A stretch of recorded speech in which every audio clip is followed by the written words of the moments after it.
3월 뉴스 시작합니다.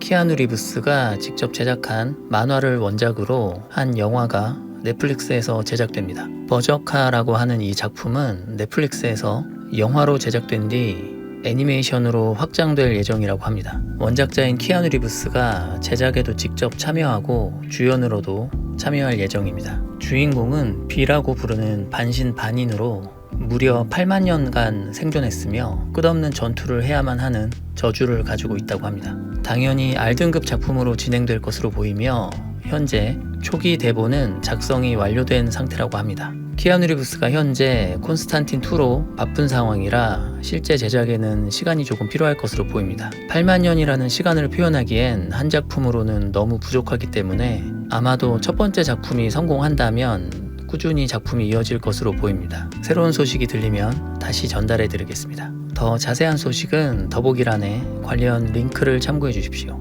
VFX 제작사와 애니메이션 제작사를 보유하고 있는 시네사이트 그룹이 2억 1,500만 달러의 투자금을 확보했다고 발표했습니다. 테크니컬러 그룹이 인수했던 여러 스튜디오들을 자금난으로 모두 셧다운하고 있는 상황에 공격적으로 인력 확보를 위해 투자금을 마련한 회사가 나타났습니다. 이들은 숙련된 인력과 품질을 확보하는 것이 더 중요하다고 말했다고 하며 여러 큰 규모의 회사들이 문을 닫고 있는 상황이라 구직자들에게 큰 도움이 될 것 같습니다. 스튜디오를 직접 인수하는 것도 가능할 것 같습니다. 또한 이들은 이 투자금을 모션 캡처 등의 신기술 확보에도 사용할 계획이라고 합니다. 안 좋은 업계 상황에서 좋은 상황을 만들고 있는 회사가 있어서 다행이네요. 새로운 소식이 들리면 또 전달해 드리겠습니다. 자세한 소식은 더보기란에 관련 기사 링크를 참고해 주십시오. 원더 다이나믹스와 박셀 스튜디오라는 곳에서 다양한 AI 기술을 활용해 슈퍼맨과 로이스 TV 시리즈에 사용했다며 제작 과정을 공개했습니다. 이들은 AI 기술을 활용해 센서나 마커가 없는 동영상 촬영 방식의 모션 캡처 방식을 비롯해 다양한 AI 도구들을 사용했으며 6주 만에 총 134컷을 제작했다고 합니다. 이들이 지금처럼 원활하게 작업을 하게 되기까지 4년간 스텔스 모드로 조용히 작업을 했었다고 합니다. 4년 전에는 AI 기술에 대해 설명해도 알아듣는 사람이 적었으며 워낙 독특한 방식이어서 설명도 어려웠다고 하네요.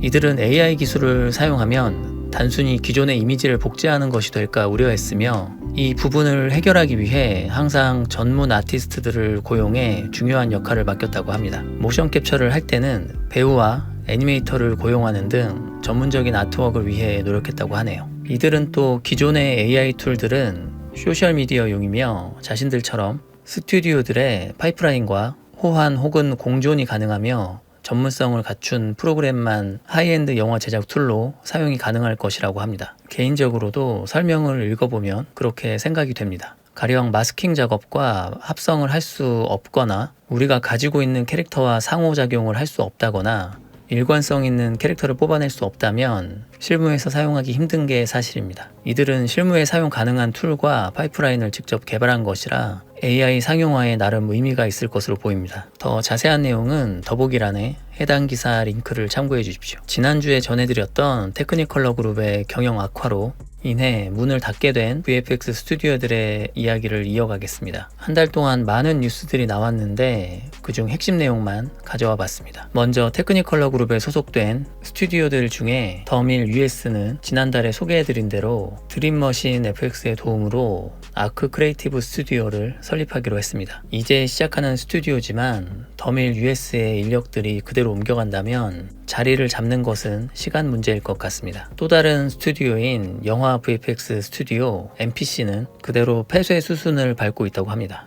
때문에 현재 진행 중이던 미션 임파서블 신작 등의 작품에 영향을 줄 수도 있지 않느냐는 걱정이 나오고 있습니다. 더 밀과 MPC의 본사가 있는 영국의 VFX 업계는 상당한 충격을 받은 것 같습니다. 언론에서도 비관적인 전망을 내놓고 있지만 다행히 최근 정부의 VFX 업계 세금 감면 혜택 확대가 조금은 도움이 될 것 같다고 합니다. 또한 이번 사태의 원인으로 저가 수주 문제로 회사들이 큰 이익을 남기지 못하는 가운데 헐리우드 파업과 같은 외부 충격이 생기자 버티지 못하고 쓰러지는 회사들이 많은 것을 지적하고 있습니다. 외주 제작사들이 간신히 버틸 정도의 제작비만 주어진다면 결국 위기 상황에 대처하지 못하게 되고 제작사가 무너지면 클라이언트들도 제작에 심각한 지장을 받게 됩니다. 선의로 외주 제작사들에게 이익을 많이 남겨주라는 것이 아니라 클라이언트 본인의 안정적인 제작을 위해 모험을 하지 않았으면 하는 바람입니다. 여담으로 NPC의 폐쇄 소식이 들려오자 NPC가 사용하던 장비를 구매할 수 있느냐는 문의가 레딧에 많이 올라오고는 했습니다. 그들이 사용하던 허먼밀러 의자와 고사양 PC, 모니터 등을 노리는 사람들이 많았는데 아쉽게도 모든 장비의 처분은 보통 전문 업체를 통해서 한다고 합니다. 그리고 마지막으로 애니메이션 제작사였던 마이크로 애니메이션은 다행히 로데오 FX가 인수하기로 했다고 하네요. 로데오 FX는 예전부터 애니메이션 사업에 관심이 많았다고 하며 이번 계약으로 마이크로 애니메이션의 거의 모든 직원들은 자리를 유지할 수 있을 것 같습니다. 덩치가 가장 큰 NPC를 제외하고는 어느 정도 정리가 된 것 같은데 다음 달엔 NPC도 좋은 소식을 들려주면 좋겠네요. 더 자세한 사항은 더보기란에 해당 기사 링크들을 참고해 주십시오. 지난 한 달 어떠셨나요? 불경기 우려와 정치적인 이슈들로 혼란스러운 시기에 업계 상황도 좋지 않아 걱정이 많을 수밖에 없는 시기였던 것 같습니다. 국내도 해외도 회사들의 세대 교체가 급격하게 이루어지고 있습니다. 망하는 회사도 새로 생기는 회사도 급격하게 늘어나고 있네요. 개인적으로는 AI를 이용해 이미지나 영상을 직접 생성하는 방법에 단점을 보완하고자 제작 파이프라인에 추가해서 사용할 수 있는 AI 툴들이 많이 출시되고 있는 게 인상적이었습니다. 시대가 급변하고 있으니 우리도 다시 적응해야겠죠. 한 10년 주기로 이런 시기가 돌아오는 것 같습니다. 이번에도 열심히 공부해서 살아남아야겠습니다. 마이크를 새로 구매했지만 제작 방식을 모두 다시 짜야 해서 아직 사용하지는 않고 있습니다. 다음 편에는 사용할 수 있을 것 같습니다. 항상 봐주시고 구독해주시고 좋아요 눌러주시는 분들 모두 정말 감사드립니다. 즐거운 한 달 되시고 저는 다음에 뵙겠습니다.